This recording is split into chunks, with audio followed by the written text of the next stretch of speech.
We all have them, we all hate them. Half-empty cans of camping fuel. Hi, this is Miguel from Black Flag Summit Club. I'm going to do a little review on the FlipFuel, which our friends at FlipFuel have sent over. We're going to test it out and see if it works. We've been watching this product for a while now and have been really curious about how it would work. Let's take it back to school a little bit. Over here, we've got our ideal gas law. It says that the pressure inside of a container is proportional to the temperature and the gas constant and the volume of the container and the amount of mass that we stick inside that container.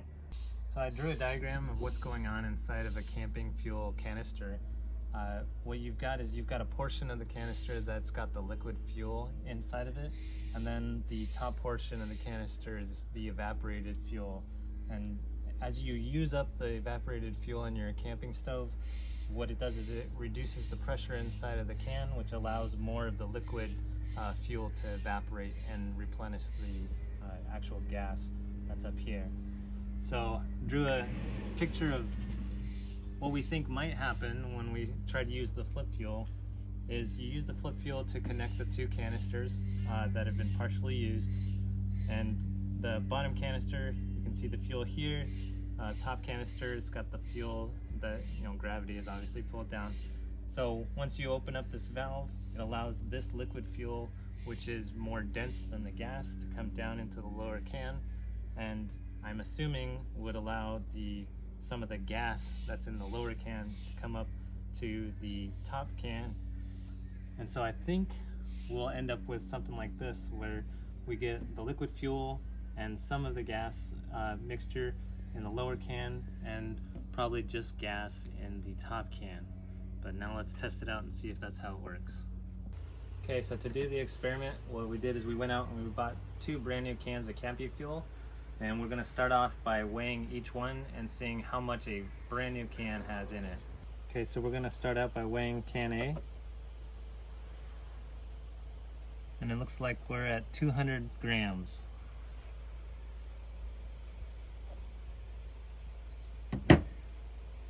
And then we're going to weigh can B, and at 202 grams.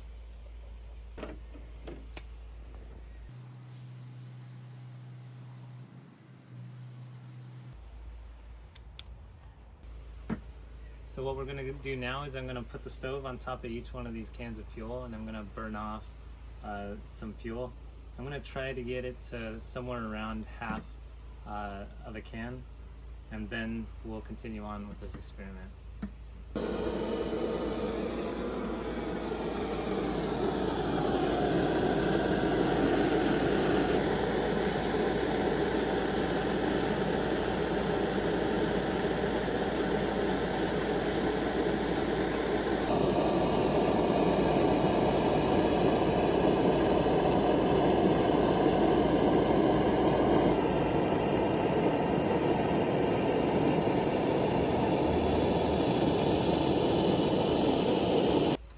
Okay, these particular cans of fuel that I've got here say that they've got 100 grams of fuel. So I burned off the fuel in each of these, and they're now both at 148 grams. So just a little bit under half if we go by the weight that they say. So now we're going to go and, per the instructions that FlipFuel has provided, we're going to stick the receiving can, which we're going to say is can A. We're going to stick can A in the freezer for 5 minutes. And can B, which is the can that's going to be pushing the fuel into the other can, we're going to leave that out in the sun for the same 5 minutes, and then we'll come back to you guys and hook it up to the FlipFuel. So you might ask yourself, why did they have us put one of the cans in the freezer and the other can put it in the sun? So if we come back to the ideal gas law here, you can see that the pressure is proportional to the temperature if you keep the volume constant. So as the temperature goes up, the pressure in the same can is going to go up if the volume can't change. So by cooling off the canister that's going to be receiving the fuel, you actually decrease the pressure inside of it, and by heating up the can that's going to be providing the fuel, you increase the pressure in this can. So this can is going to have more pressure than the other can, and is going to be able to push the fuel into the receiving can easier. Alright, so we're ready to hook up the different cans to our FlipFuel. Before that, while these were heating up and the other one was cooling off in the fridge, I took a second to calculate what the pressure difference is going to be based off of the temperature difference that we're going to get out of these cans. So I measured the temperature of the can that's in the freezer, and it's at negative 17.7 degrees Celsius. I measured the temperature of the can that is right here in the sun, and it's at 46.3 degrees Celsius, and that gives us a pressure difference in the two cans of 25%, so pretty good pressure difference. Let's hook it up. Okay, so we're going to start the hookup by taking off the protective cap and hooking up the hot outside can to the out of the FlipFuel. Okay, let's screw on can A, which has been in the fridge, to the top here.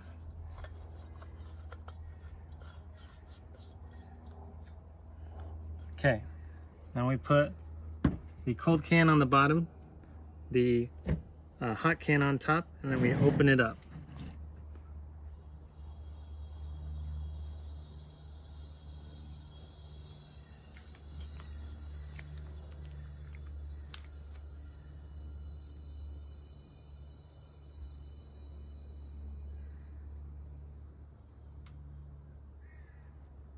Okay, we've stopped hearing it transferring fuel, so let's close it off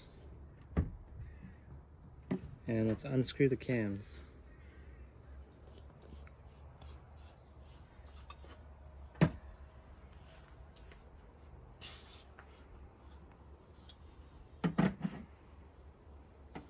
Alright, let's give them away and see how much fuel was transferred from one to the other.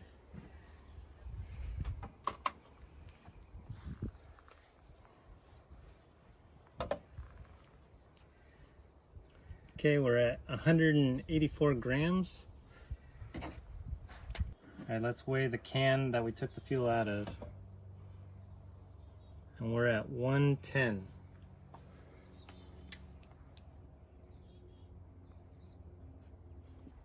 Okay, so we can see by the final weights here that we didn't transfer all of the fuel out of can B into can A.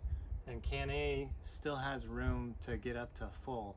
So what I'm going to do is I'm actually going to put can A back into the fridge and see if we can get the rest of the fuel in by doing that. Alright, just pulled this out of the fridge, so we're going to give this a second go.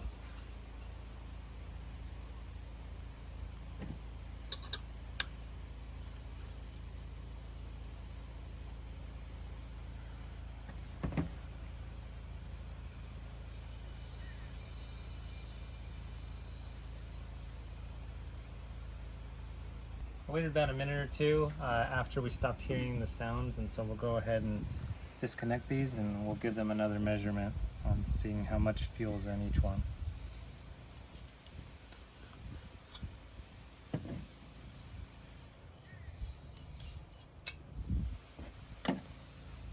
Okay, so let's start with A.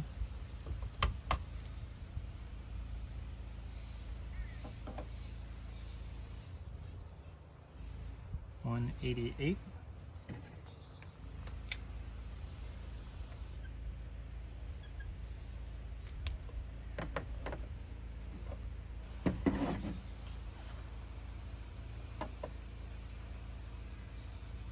And 106.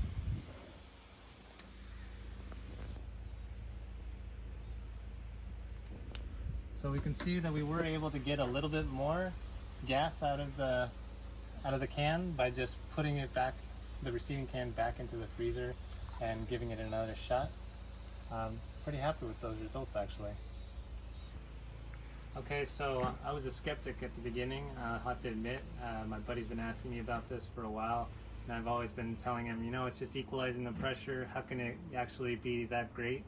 But we can see here, I mean, it transferred 40 grams worth of fuel out of two cans that were essentially the same amount of gas in both cans, just with the temperature difference.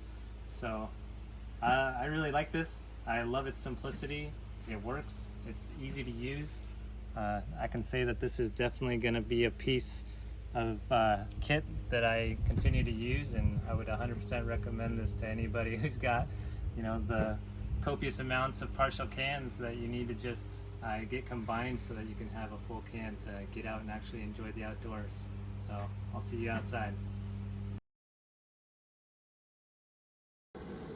So I decided to go ahead and put the stove on the emptier can just to see how much fuel is left in it.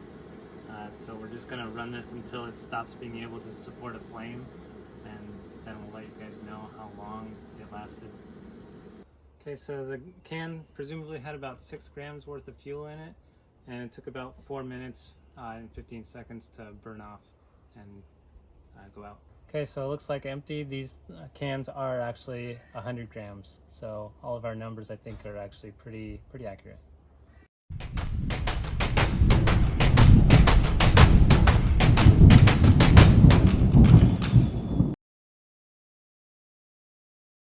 We all have them, we all hate them.